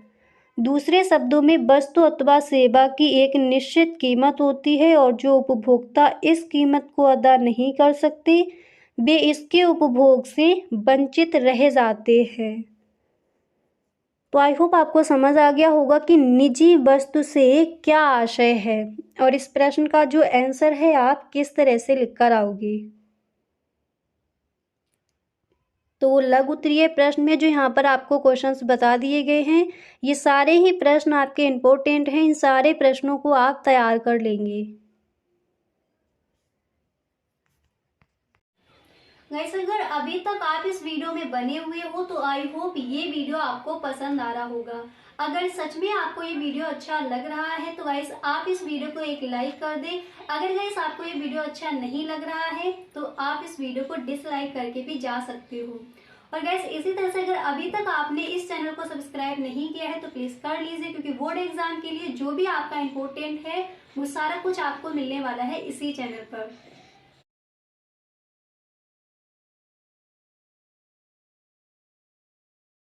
तो गाइस पहले हम यहाँ पर देखेंगे जो आपके 10 ऑब्जेक्टिव क्वेश्चन आते हैं वो आपके कौन कौन से इम्पोर्टेंट हैं, पहले उनको देखते हैं। ठीक है, इसके बाद अतिलघु उत्तरीय प्रश्न, लघु उत्तरीय प्रश्न एंड विषय उत्तरीय प्रश्न कौन कौन से आ सकते हैं उन पर हम डिस्कस करेंगे। तो देखिए पहला आपका यहाँ पर प्रश्न है कि अर्थशास्त्र के जनक कौन थे। ठीक है, पहले ऑप्शन देखते हैं, इसके बाद इसका जो राइट ऑप्शन होगा उसको देखेंगे। तो क्वेश्चन क्या है, अर्थशास्त्र के जनक कौन थे। ए नंबर पर ऑप्शन है जेबी से एंड बी नंबर पर है माल्थस। इसी तरह से सी नंबर पर हैं Adam Smith and D number पर है रिकार्डो। तो क्वेश्चन हमारा यहाँ पर है कि अर्थशास्त्र के जनक कौन थे। तो यहाँ पर जो सी नंबर पर आपका ऑप्शन है यही हो जाएगा राइट ऑप्शन, एडम स्मिथ। इसी के साथ साथ अगला प्रश्न आपको यहाँ पर तैयार करना है कि निम्नलिखित में से किसका व्यष्टि अर्थशास्त्र के अंतर्गत अध्ययन किया जाएगा। तो पहले ऑप्शन देखते हैं। ए नंबर पर ऑप्शन है कपड़ा उद्योग, बी नंबर पर है बेरोजगारी, सी नंबर पर है प्राथमिक क्षेत्र, इसी तरह से डी नंबर पर है ये सभी। तो क्वेश्चन यहाँ पर है कि निम्नलिखित में से किसका व्यष्टि अर्थशास्त्र के अंतर्गत अध्ययन किया जाएगा। ठीक है, तो यहाँ पर जो आपका ऑप्शन ए नंबर पर दिया गया है कपड़ा उद्योग, यही हो जाएगा आपका राइट ऑप्शन। ठीक है, इसी के साथ गाइस यहाँ पर एक क्वेश्चन आप और तैयार कर लोगे कि भारत में पाई जाती है कैसी अर्थव्यवस्था, मिश्रित अर्थव्यवस्था। ठीक है, तो दो यहाँ पर आपको समझ में आ गए। अर्थशास्त्र के जनक कौन थे, एडम स्मिथ, और व्यष्टि अर्थशास्त्र के अंतर्गत किस उद्योग का अध्ययन किया जाएगा, कपड़ा उद्योग का। भारत में कौन सी अर्थव्यवस्था पाई जाती है, मिश्रित अर्थव्यवस्था। ठीक है, अब इसके बाद यहाँ पर जो आपका तीसरा क्वेश्चन क्या है उसको देखते हैं। इसके बाद यहाँ पर तीसरा क्वेश्चन है कि प्रभावी मांग का संबंध है तो किससे है। ए नंबर पर ऑप्शन है एसी पीगू से, बी नंबर पर है जेएम कीन्स से, सी नंबर पर है जेबी से एंड डी नंबर पर है अल्फ्रेड मार्शल से। तो प्रभावी मांग का संबंध किससे है, तो यहाँ पर जो आपका सी नंबर पर ऑप्शन है जेबी से, तो यही हो जाएगा आपका राइट ऑप्शन। तो प्रभावी मांग का संबंध जेबी से है, ठीक है, यही हो जाएगा आपका राइट ऑप्शन। अब इसी तरह से अगला प्रश्न आप कौन सा तैयार करोगे उसको देखते हैं। अब देखिए, इसके बाद नेक्स्ट आपको तैयार करना है कि विलासिता की वस्तुओं की मांग की कीमत लोच होती है। तो विलासिता की वस्तुओं की मांग की कीमत लोच कैसी होती है, पहले ऑप्शन देखते हैं। ए नंबर पर ऑप्शन है इकाई से अधिक, बी नंबर पर ऑप्शन है इकाई से कम एंड सी नंबर पर है शून्य और डी नंबर पर है अनंत। तो विलासिता की वस्तुओं की कीमत लोच होती है तो कैसी होती है, हमें पता है इकाई से अधिक, ठीक है। इसी के साथ क्वेश्चन आप ये भी तैयार कर लोगे, चाय की कीमत में वृद्धि से चीनी की मांग में क्या होगी, कमी होगी। ये क्वेश्चन भी कई बार पूछा गया है। तो ये जो आपका प्रश्न है समझ आ गया, विलासिता की वस्तुओं की मांग की कीमत लोच कैसी होती है, इकाई से अधिक होती है, ठीक है। अब इसके बाद अगला प्रश्न यहाँ पर आप तैयार करोगे कि अनद्यमान वक्र होता है, कैसा होता है। ऑप्शन देखते हैं पहले। ए नंबर पर है मूल बिंदु की ओर उन्नतोदर, बी नंबर पर है मूल बिंदु की ओर अवनतोदर एंड सी नंबर पर ऑप्शन है ए व बी दोनों एंड डी नंबर पर है ये सभी। तो अनद्यमान वक्र होता है तो कैसा होता है, यहाँ पर जो आपका ए नंबर पर ऑप्शन है मूल बिंदु की ओर उन्नतोदर, तो यही हो जाएगा आपका राइट ऑप्शन। अब इसी तरह से अगला जो आपका क्वेश्चन है वो क्या है उसको देखते। अब इसी के साथ नेक्स्ट यहाँ पर आप तैयार कर लोगे, जब उत्पादन शून्य होता है तो कुल लागत होगी, कैसी होगी, पहले ऑप्शन देख लीजिए। ए नंबर पर ऑप्शन है शून्य, बी नंबर पर है स्थिर लागत के बराबर, इसी तरह से सी नंबर पर है परिवर्ती लागत के बराबर एंड डी नंबर पर है सीमांत लागत के बराबर। तो जब उत्पादन शून्य होता है तो कुल लागत कैसी होगी, हमें पता है स्थिर लागत के बराबर होगी। तो यहाँ पर जो आपका ऑप्शन नंबर बी है यही हो जाएगा आपका राइट ऑप्शन, क्लियर। इसी तरह से नेक्स्ट आप तैयार कर लोगे कि वर्तमान युग में उत्पादन के कितने साधन होते हैं। ए नंबर पर ऑप्शन है 3, बी नंबर पर है 4 एंड सी नंबर पर यहाँ पर हमें ऑप्शन मिला है 5 और डी नंबर पर है 6। तो वर्तमान युग में उत्पादन के कितने साधन स्थिर होते हैं, यहाँ पर जो आपका ऑप्शन सी नंबर पर है 5, यही हो जाएगा आपका राइट ऑप्शन, क्लियर। इसी तरह से आप ये क्वेश्चन जो आपका है आप तैयार कर लोगे कि कुल आगम और कुल लागत के बीच का अंतर दिखलाता है। तो क्या दिखलाता है, लाभ, हानि, लाभ या हानि या फिर कर की मात्रा। तो लाभ या हानि, ठीक है। सी नंबर पर जो ऑप्शन होगा वही हो जाएगा राइट, तो इसको भी आप तैयार कर लेंगे। इसी तरह से अगला प्रश्न देखते हैं। अब इसके बाद यहाँ पर जो आपका नेक्स्ट क्वेश्चन है आप तैयार करोगे कि अन्य वस्तुओं के उत्पादन में आगत के रूप में प्रयुक्त होने वाली वस्तुएं कहलाती हैं। तो क्या कहलाती हैं, ए नंबर पर ऑप्शन है अंतिम वस्तुएं, बी नंबर पर ऑप्शन है मध्यवर्ती वस्तुएं, इसी तरह से सी नंबर पर ऑप्शन है ए और बी दोनों एंड डी नंबर पर ऑप्शन मिला है उपभोग वस्तुएं। तो अन्य वस्तुओं के उत्पादन में आगत के रूप में प्रयुक्त होने वाली वस्तुएं क्या कहलाती हैं, हम इसका आंसर भी देख चुके हैं, तो वो कहलाएंगी मध्यवर्ती वस्तुएं। ऑप्शन नंबर जो बी दिया गया है यही हो जाएगा आपका राइट ऑप्शन। इसी तरह से अगला प्रश्न आप कौन सा तैयार करोगे उसको देखते हैं। इसी के साथ नेक्स्ट आपको तैयार कर लेना है कि प्रभावी मांग का विचार किसने दिया। इम्पोर्टेंट है ये आपका। तो किसने दिया? ए नंबर पर ऑप्शन है कीन्स ने, बी नंबर पर है जेबी से, एंड सी नंबर पर है मार्शल, डी नंबर पर है पीगू। तो प्रभावी मांग का जो विचार है वो किसने दिया है? यहाँ पर जो आपका ए नंबर पर ऑप्शन है कीन्स, यही हो जाएगा आपका राइट ऑप्शन। ठीक है, तो आपके जो ऑब्जेक्टिव क्वेश्चन आते हैं वो 10 दिए जाते हैं। ठीक है, तो कौन कौन से आपके इम्पोर्टेंट हैं इस बार के बोर्ड एग्ज़ाम में, उनको यहाँ पर हमने देखा। इसी के साथ गाइस आपको एक और यहाँ पर तैयार कर लेना है कि यदि किसी व्यक्ति की आय शून्य हो तो उसका उपभोग स्तर होगा। इसको भी आप देख लीजिए। देखिए, क्वेश्चन आपका इस तरह से पूछा जाएगा कि यदि किसी व्यक्ति की आय शून्य हो तो उसका उपभोग स्तर कैसा होगा? शून्य होगा, न्यूनतम होगा, या फिर ऋणात्मक होगा, या फिर अधिकतम होगा। तो कैसा होगा? न्यूनतम होगा। ठीक है, यदि किसी व्यक्ति की आय शून्य है तो उसका जो उपभोग स्तर है वो कैसा होगा? न्यूनतम होगा। इसको भी आपको ध्यान में रखना है। ठीक है, तो जो आपके 10 ऑब्जेक्टिव क्वेश्चन आते हैं उनको यहाँ पर आपने देख लिया। अब हम देखेंगे अतिलघु उत्तरीय प्रश्न। तो गाइस, अगर अभी तक आप इस वीडियो में बने हुए हो तो आई होप ये वीडियो आपको पसंद आ रहा होगा। गाइस, अगर सच में आपको ये वीडियो अच्छा लग रहा है तो आप इस वीडियो को एक लाइक कर दें, और गाइस यदि आप इस चैनल पर पहली बार आए हो तो इस चैनल को सब्सक्राइब कर लेना एंड बेल आइकन को भी प्रेस कर देना, ताकि वीडियो की जो भी नोटिफिकेशन हो वो सबसे पहले आपके पास पहुंचे और एक भी वीडियो आपसे छूटे ना, क्योंकि इस बार के बोर्ड एग्जाम के लिए जो भी आपका इम्पोर्टेंट है वो सारा कुछ आपको मिलेगा इसी चैनल पर। ओके, अब देखिए यहाँ पर हम देखेंगे कि अतिलघु उत्तरीय प्रश्न में आप कौन कौन से क्वेश्चन हैं जिनको आपको तैयार करना है।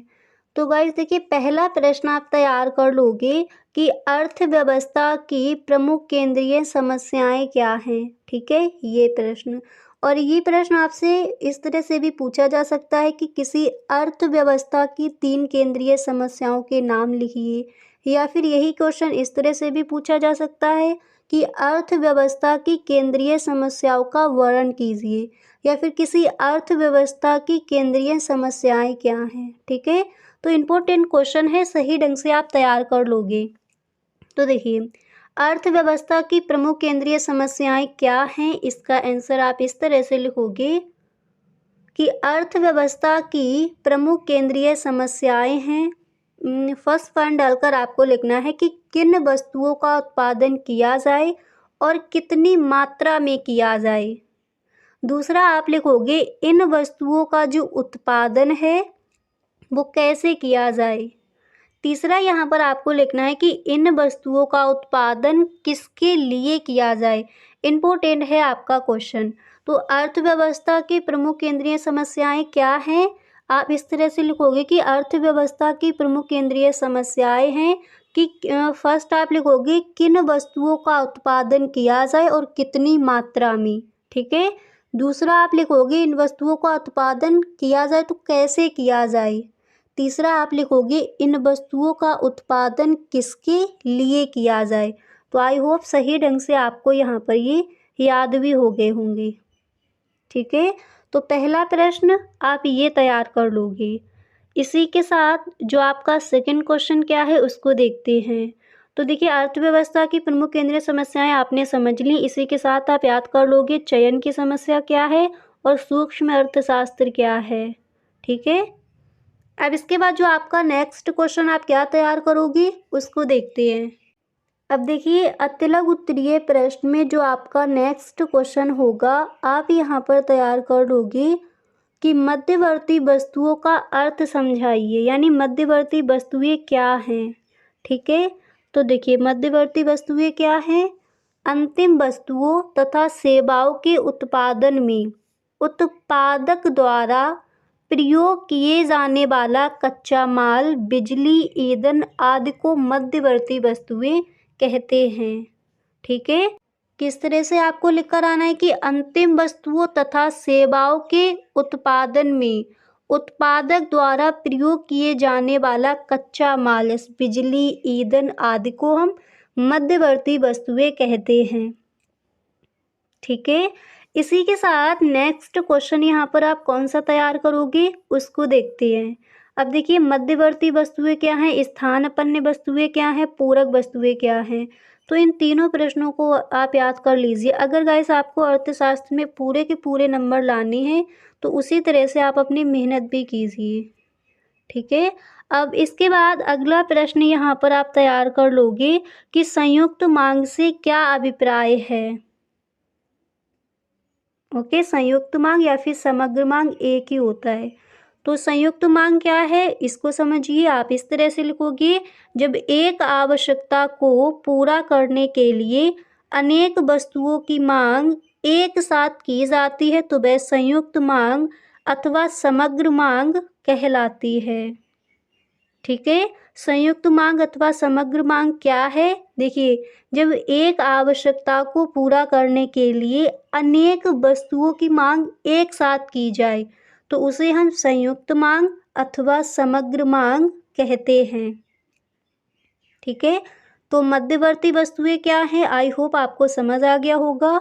और संयुक्त मांग से क्या अभिप्राय है, इस प्रश्न का आंसर भी आप सही ढंग से समझ लिया होगा आपने। ठीक है, अब इसके बाद अगला प्रश्न आप कौन सा तैयार करोगे उसको देखते हैं।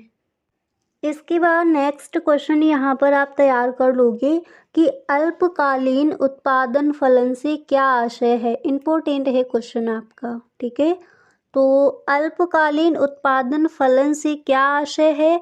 आप इस प्रश्न का आंसर इस तरह से लिखोगे कि जब उत्पादन के कुछ साधनों की मात्रा को स्थिर रखते हुए अन्य परिवर्तनशील साधनों की मात्रा में वृद्धि की जाती है तो उसे हम अल्पकालीन उत्पादन फलन कहते हैं।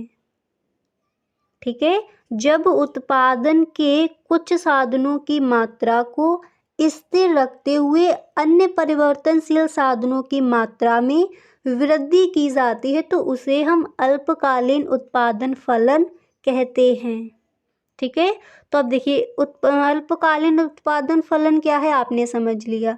इसी के साथ उत्पादन फलन क्या है एंड इसके बाद नेक्स्ट क्वेश्चन आप तैयार कर लोगे कि स्थिर लागत एवं परिवर्ती लागत में भेद कीजिए। ठीक है, ये प्रश्न भी आपके इम्पोर्टेंट हैं। तो जो भी आपके महत्वपूर्ण क्वेश्चन हैं उन सारे प्रश्नों को यहाँ पर आप समझते चलिए। ठीक है, अब इसके बाद अगला प्रश्न आप कौन सा तैयार करोगे अतिलक उत्तरीय प्रश्न में उसको देखिए। इसके बाद नेक्स्ट क्वेश्चन आप तैयार कर लोगे कि सीमांत आगम किसे कहते हैं। ठीक है, सीमांत आगम किसे कहते हैं। तो देखिए, आप इस तरह से इस प्रश्न का आंसर लिखोगे कि किसी फर्म द्वारा अपनी वस्तु की एक इकाई कम या अधिक बेचने से कुल आगम में जो परिवर्तन होता है उसे हम सीमांत आगम कहते हैं। किस तरह से लिखोगे, किसी फर्म द्वारा अपनी वस्तु की एक इकाई कम या अधिक बेचने से कुल आगम में जो परिवर्तन होता है उसे हम सीमांत आगम कहते हैं। इसको हम इस तरह से गणितीय रूप में इस तरह से रिप्रेजेंट करेंगे कि एम आर बराबर delta T R upon delta Q, या फिर इसको हम इस तरह से भी लिख सकते हैं एम आर बराबर T R N minus T R N minus 1। ठीक है, तो आई होप आपको समझ आ गया होगा कि सीमांत आगम हम किसे कहेंगे। इसी तरह अब देखिए, इसी तरह आपको ये क्वेश्चन भी तैयार कर लेना है, पूर्ति तथा स्टॉक में अंतर क्या है और कीमत रेखा किसे कहते हैं, यानी प्राइस लाइन क्या है। ठीक है, इन दो प्रश्नों को भी साथ ही साथ आप याद करते चलोगे। तो सीमांत आगम किसे कहते हैं क्लियर हो गया। इसके बाद अगला प्रश्न आप कौन सा तैयार करोगे उसको देखते हैं। इसके बाद यहाँ पर अतिलक उत्तरीय प्रश्न में नेक्स्ट क्वेश्चन आप तैयार करोगे कि समष्टि अर्थशास्त्र को परिभाषित कीजिए। ठीक है, समष्टि अर्थशास्त्र को परिभाषित कीजिए। तो आप इस तरह से लिखोगे, समष्टि अर्थशास्त्र आर्थिक विश्लेषण की वह शाखा है जो संपूर्ण अर्थव्यवस्था अथवा इकाइयों के समूह जैसे कुल आय, कुल व्यय, कुल बचत, कुल विनियोग आदि का अध्ययन करती है। इसके बाद यहाँ पर आप ब्लैक पेन से लिखोगे शेफिरो के अनुसार, जो आपके अर्थशास्त्री हैं शेफिरो, तो इन्होंने समष्टि अर्थशास्त्र की परिभाषा को किस तरह समझाया है। तो इन्होंने कहा है कि समष्टि अर्थशास्त्र संपूर्ण अर्थव्यवस्था के कार्यकरण से संबंधित है। अब देखिए, समष्टि अर्थशास्त्र का मतलब होता है बड़ा अर्थशास्त्र, विशाल अर्थशास्त्र। समष्टि अर्थशास्त्र के अंतर्गत हम कुल आय, कुल व्यय, जैसे पूरी राष्ट्र की आय है तो उसका अध्ययन हम समष्टि अर्थशास्त्र के अंतर्गत करते हैं। और अगर यहाँ पर होता व्यष्टि अर्थशास्त्र, तो जैसे अगर एक व्यक्ति की आय का हम अध्ययन करेंगे तो वो आ जाएगा व्यष्टि यानी सूक्ष्म अर्थशास्त्र के अंतर्गत। और अगर यहाँ पर समष्टि अर्थशास्त्र दिया गया है तो इसके अंदर हम पूरे राष्ट्र की आय का अध्ययन करेंगे। ठीक है, तो जैसे कि यहाँ पर दिया गया है कि समष्टि अर्थशास्त्र आर्थिक विश्लेषण की वह शाखा है जो संपूर्ण अर्थव्यवस्था अथवा इकाइयों के समूह जैसे कुल आय, कुल व्यय, कुल बचत, कुल विनियोग आदि का अध्ययन करती है। और शेफिरो ने क्या कहा है कि समष्टि अर्थशास्त्र संपूर्ण अर्थव्यवस्था के कार्यकरण से संबंधित है। तो आई होप आपको समझ आ गया होगा कि समष्टि अर्थशास्त्र की जो परिभाषा है आप किस तरह से लिख कर आओगे। क्लियर? अब इसी के साथ यहाँ पर नेक्स्ट क्वेश्चन आपको तैयार कर लेना है कि 1929 की महामंदी का वर्णन कीजिए। ये प्रश्न आपका लघु उत्तरीय प्रश्न और अतिलघु उत्तरीय प्रश्न में भी पूछा जाता है। तो 1929 की महामंदी का वर्णन कीजिए।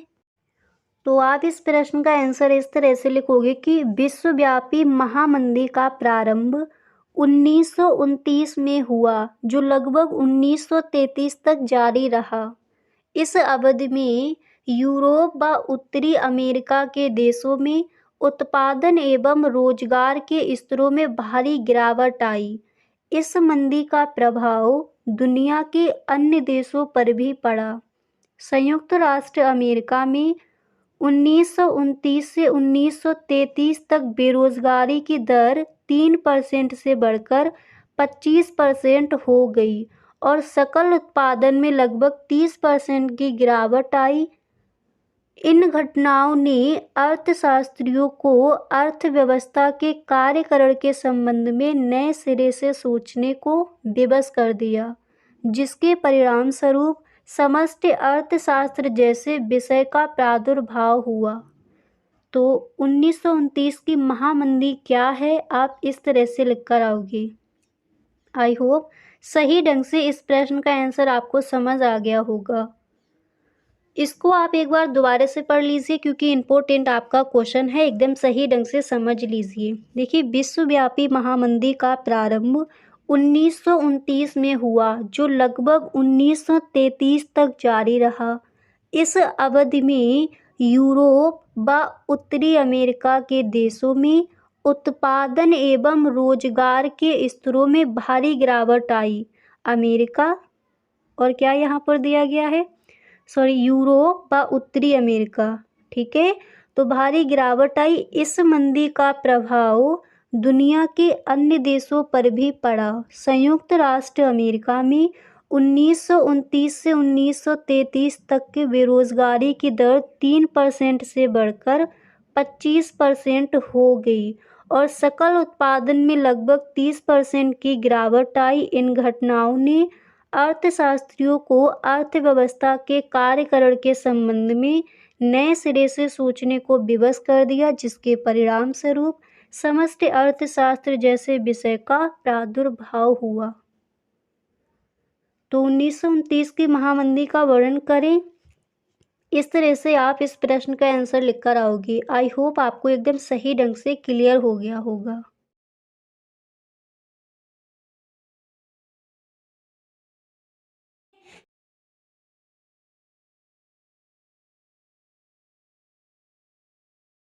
तो यहाँ पर देखिएगा, पहले जो आपके ऑब्जेक्टिव क्वेश्चन आते हैं पहले हम उनको देखते हैं। तो पहला यहाँ पर आपका दिया गया है कि समाज क्या है। ठीक है। तो पहले यहाँ पर ऑप्शन देखते हैं, इसके बाद जो इसका आंसर होगा वो आपको बताया जाएगा। तो समाज क्या है? ए नंबर पर ऑप्शन है मूर्ति, बी नंबर पर है अमूर्ति, इसी तरह से सी नंबर पर है ए तथा बी दोनों, एंड डी नंबर पर है इनमें से कोई नहीं। तो समाज क्या है? यहाँ पर जो आपका सी नंबर पर ऑप्शन है यानी मूर्ति अमूर्ति दोनों, तो ए तथा बी दोनों, ये जो आपका ऑप्शन है सी नंबर पर, यही हो जाएगा आपका राइट ऑप्शन। तो समाज क्या है? मूर्ति और अमूर्ति। ठीक है। अब इसी तरह से जो आपका अगला प्रश्न क्या है उसको देखते हैं। अब इसी तरह से यहाँ पर जो आपका नेक्स्ट क्वेश्चन है तो वो दिया गया है कि सती प्रथा निषेध अधिनियम पारित हुआ। तो सती प्रथा निषेध अधिनियम कब पारित हुआ? यहाँ पर पहले ऑप्शन देखते हैं। तो ए नंबर पर ऑप्शन है 1815 में, बी नंबर पर है 1829 में, इसी तरह से यहाँ पर सी नंबर पर दिया गया है 1863 एंड डी नंबर पर है 1894 94। ठीक है। तो सती प्रथा जो निषेध अधिनियम है वो कब पारित हुआ? यहाँ पर जो आपका बी नंबर पर ऑप्शन है 1829, यही हो जाएगा आपका राइट ऑप्शन। ठीक है। अब देखिए जो आपके ये ऑब्जेक्टिव क्वेश्चन है इनको यहीं पर याद करते चलिए। तो समाज क्या है? मूर्ति तथा अमूर्ति, यानी ए और बी जो आपका ऑप्शन था वो सही है। ठीक है। सी नंबर पर जो ऑप्शन दिया गया था। सती प्रथा निषेध अधिनियम कब पारित हुआ? याद कर लीजिए। तो सती प्रथा निषेध अधिनियम पारित हुआ था 1829 में। इसी के साथ एक क्वेश्चन आपका और दिया जाता है, इसको भी देख लीजिए कि दहेज निरोधक अधिनियम कब पारित हुआ। ठीक है। तो देखिए दहेज निरोधक अधिनियम पारित कब हुआ था? पहले यहाँ पर ऑप्शन देख लीजिए। ए नंबर पर ऑप्शन है 1955 में, इसी तरह से बी नंबर पर ऑप्शन है 1956 में, सी नंबर पर है 1961 में एंड डी नंबर पर है 1984 में। तो दहेज निरोधक जो अधिनियम है वो कब पारित हुआ था? तो यहाँ पर जो आपका सी नंबर पर ऑप्शन है 1961, यही हो जाएगा आपका राइट ऑप्शन। अब यहाँ पर आपको ध्यान रखने देखिए सती प्रथा निषेध अधिनियम कब पारित हुआ था? 1829 में। और दहेज निरोधक अधिनियम कब पारित हुआ? 1961 में। ठीक है। अब इसी तरह से आप अगला प्रश्न यहाँ पर तैयार करोगे कि उपनिवेशवाद का संबंध है। ये क्वेश्चन आपका कई बार पूछा गया है। तो उपनिवेशवाद का संबंध किससे है? पहले ऑप्शन देखते हैं। ए नंबर पर ऑप्शन है पूंजीवाद से, बी नंबर पर है साम्राज्यवाद से, सी नंबर पर है जातिवाद से एंड डी नंबर पर है प्रजातिवाद से। तो उपनिवेशवाद का संबंध है तो किससे है? यहाँ पर जो आपका बी नंबर पर ऑप्शन है साम्राज्यवाद से, यही हो जाएगा आपका राइट ऑप्शन। ठीक है। तो जो भी आपके ऑब्जेक्टिव क्वेश्चन है आप इस तरह से वीडियो को देखिए वो आपको यही याद हो जाए। तो उपनिवेशवाद का संबंध साम्राज्यवाद से है। ठीक है। बी नंबर पर जो ऑप्शन है यही हो जाएगा आपका राइट ऑप्शन। अब इसी तरह से नेक्स्ट आप कौन सा तैयार करोगे उसको देखते हैं। अब इसके बाद यहाँ पर आप देख सकते हो जो आपका नेक्स्ट है तो वो यहाँ पर आप तैयार कर लोगे कि जाति का निर्धारण किससे होता है। इम्पोर्टेंट है ये क्वेश्चन और कई बार पूछा भी गया है। तो जाति का निर्धारण किससे होता है? यहाँ पर ए नंबर पर ऑप्शन है व्यवसाय, बी नंबर पर है जन्म एंड सी नंबर पर है विवाह, डी नंबर पर है क्षेत्र। तो हमें पता है जो जाति का निर्धारण है वो किससे होता है? जन्म से होता है।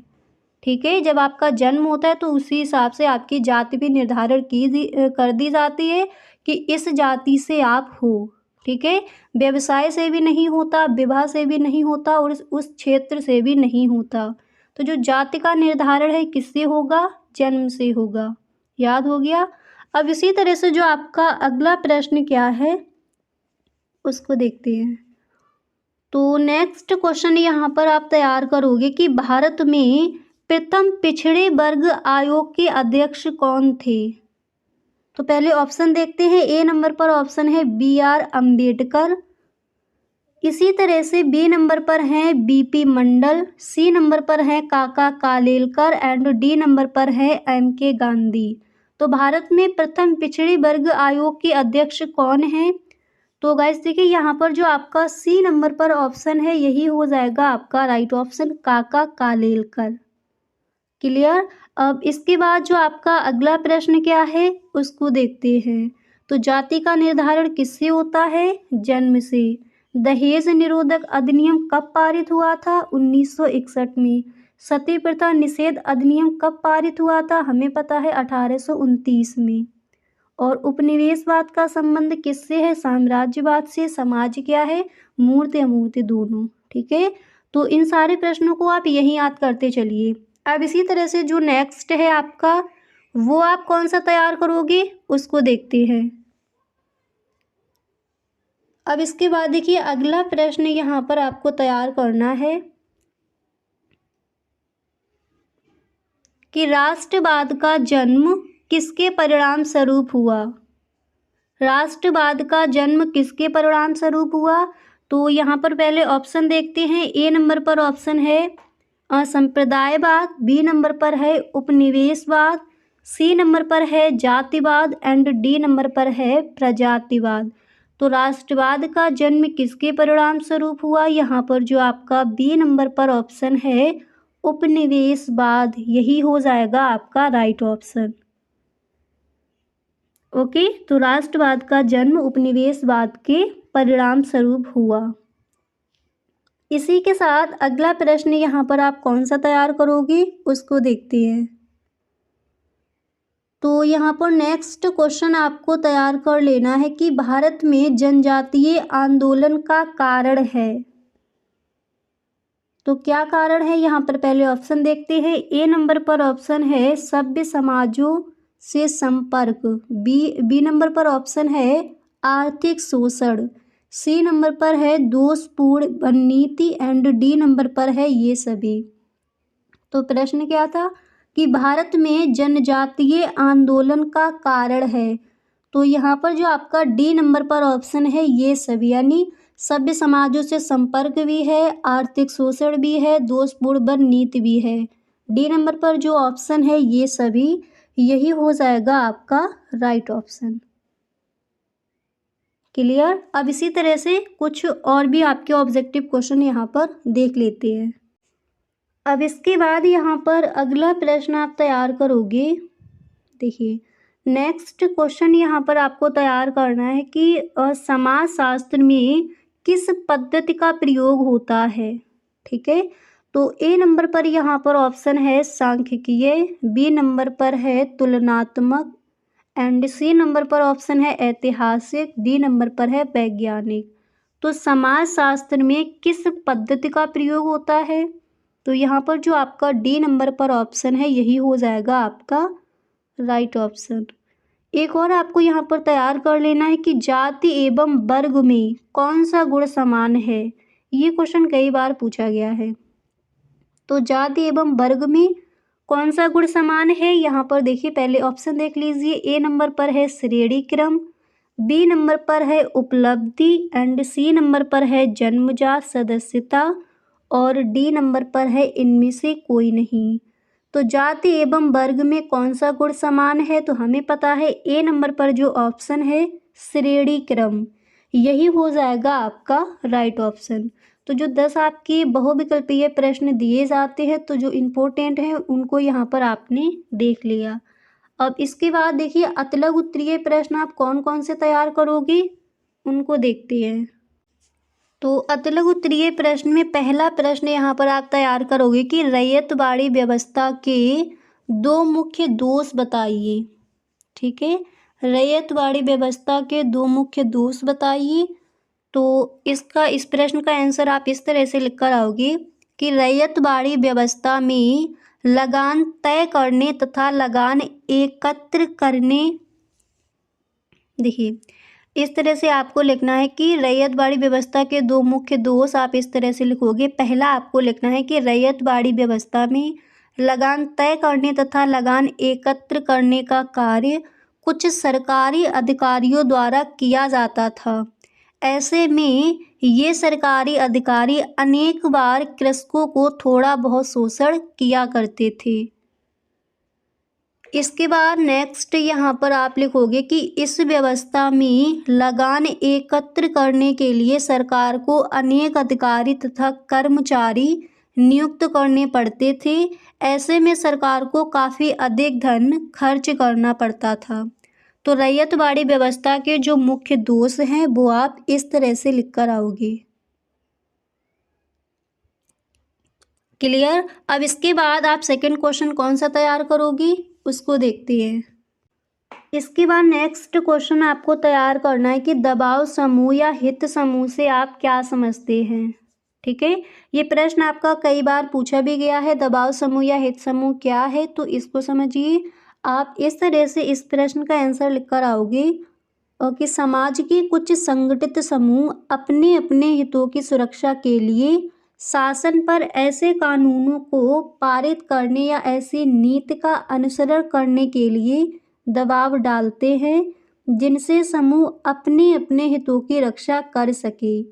ऐसे ही गुटों को राजनीति शास्त्र में दबाव समूह अथवा हित समूह के नाम से संबोधित किया जाता है। तो दबाव समूह या हित समूह से आप क्या समझते हैं, आप इस तरह से इस प्रश्न का आंसर लिख कर आओगे। एक बार दोबारा से समझ लीजिए। आप इस तरह से लिखोगे कि समाज के कुछ संगठित समूह अपने अपने हितों की सुरक्षा के लिए शासन पर ऐसे कानूनों को पारित करने या ऐसी नीति का अनुसरण करने के लिए दबाव डालते हैं जिनसे समूह अपने अपने हितों की रक्षा कर सके। ऐसे ही गुटों को राजनीति शास्त्र में दबाव समूह अथवा हित समूह के नाम से संबोधित किया जाता है। ठीक है, तो आप इस तरह से जो आपका क्वेश्चन है इसका आंसर आप इस तरह से लिख कर आओगे।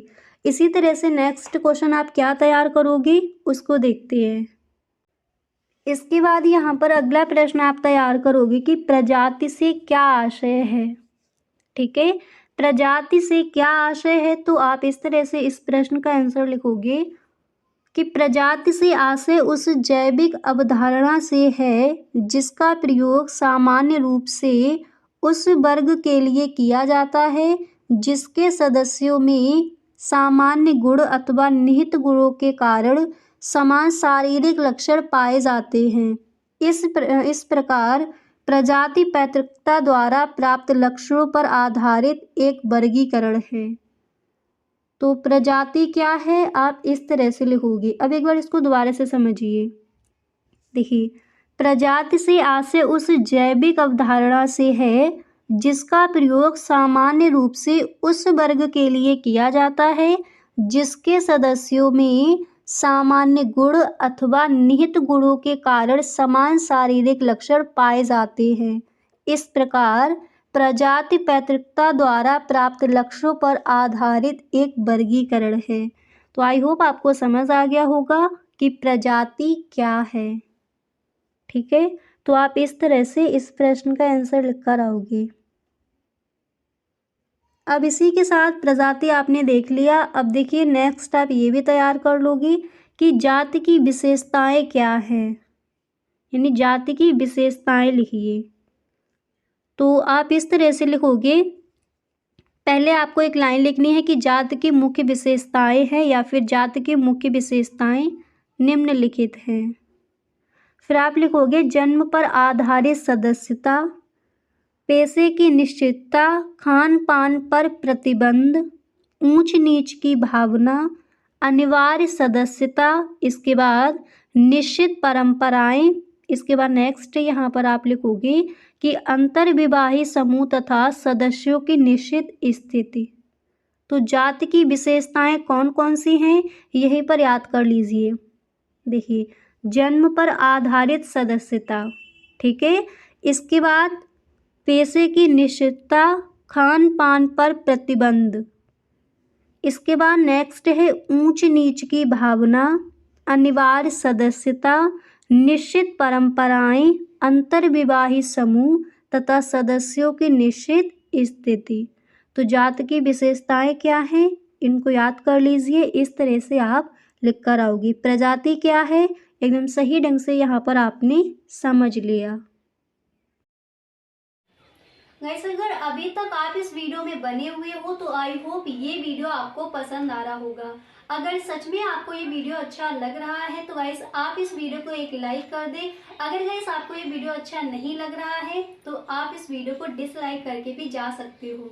और गाइस इसी तरह से अगर अभी तक आपने इस चैनल को सब्सक्राइब नहीं किया है तो प्लीज कर लीजिए, क्योंकि बोर्ड एग्जाम के लिए जो भी आपका इम्पोर्टेंट है वो सारा कुछ आपको मिलने वाला है इसी चैनल पर। अब इसके बाद यहाँ पर नेक्स्ट आप तैयार करोगे कि धर्मनिरपेक्षता से आप क्या समझते हैं। ठीक है, धर्मनिरपेक्षता से आप क्या समझते हैं तो इसको समझिए। आप इस तरह से इस प्रश्न का आंसर लिखोगे कि धर्मनिरपेक्षता से आशय जीवन के विभिन्न क्षेत्रों में धर्म पर आधारित निर्णयों के आधार पर तर्क पर आधारित निर्णयों को प्राथमिकता देना है। धर्मनिरपेक्षता की स्थिति में धार्मिक पूर्वाग्रहों को कोई महत्व नहीं दिया जाता। तो धर्मनिरपेक्षता क्या है, आप इस तरह से जो आपका क्वेश्चन है इसका आंसर आप इस तरह से लिखोगे। क्लियर। अब इसी तरह से जो नेक्स्ट प्रश्न है वो आपको यहाँ पर तैयार ये कर लेना है कि समाज एवं संस्कृति के संदर्भ में विविधता में एकता से क्या आशय है। ठीक है, समाज एवं संस्कृति के संदर्भ में विविधता में एकता से क्या आशय है तो आप इस तरह से लिखोगे कि प्रत्येक समाज में संस्कृति की अनेक पक्ष तथा विशेषताएं होती है। जब किसी समाज एवं संस्कृति में एक ही समय में अनेक स्वरूप तथा विशेषताएं पाई जाती हों, परंतु उनके पीछे कुछ ऐसे तत्व निहित हों जो एक समान हों, तब इस स्थिति को विविधता में एकता कहा जाता है।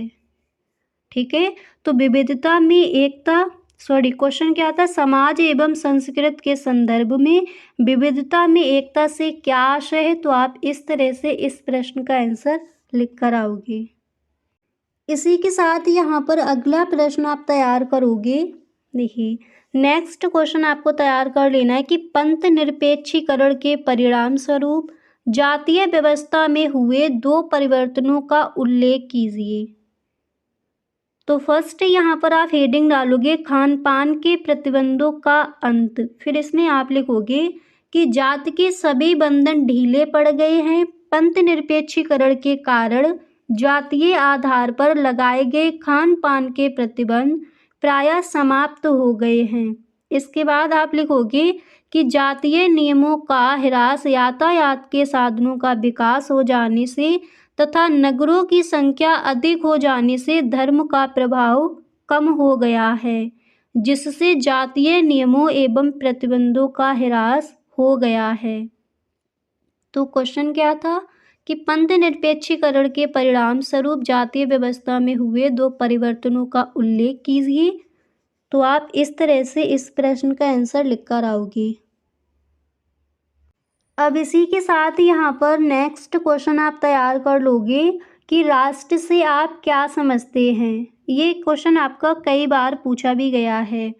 तो राष्ट्र से आप क्या समझते हैं, आप इस तरह से लिखोगे राष्ट्र से आशय जनसंख्या के उस समूह से है जो अपने आप को एक समुदाय के रूप में प्रस्तुत करता है तथा अनेक साझा विशेषताओं पर आधारित होता है। इस प्रकार की मुख्य विशेषताएं हैं सामान्य भाषा, एक निश्चित भौगोलिक स्थिति, इतिहास, धर्म, प्रजाति तथा राजनीतिक आकांक्षाएं। तो राष्ट्र से आप क्या समझते हैं, आई होप आपको सही ढंग से समझ आ गया होगा।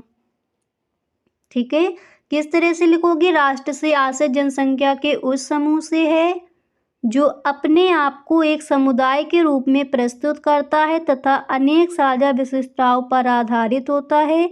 इस प्रकार की मुख्य विशेषताएं हैं सामान्य भाषा, एक निश्चित भौगोलिक स्थिति, इतिहास, धर्म, प्रजाति तथा राजनीतिक आकांक्षाएं। ठीक है, इसी के साथ आप क्वेश्चन ये भी तैयार कर लोगे कि राष्ट्रवाद से क्या आशय है। ओके, एंड इसी के साथ आपको ये क्वेश्चन भी तैयार कर लेना है कि पुरुषार्थ किसे कहते हैं। तो राष्ट्र से आप क्या समझते हैं? इस प्रश्न का आंसर आई होप आपको एकदम सही ढंग से क्लियर हो गया होगा।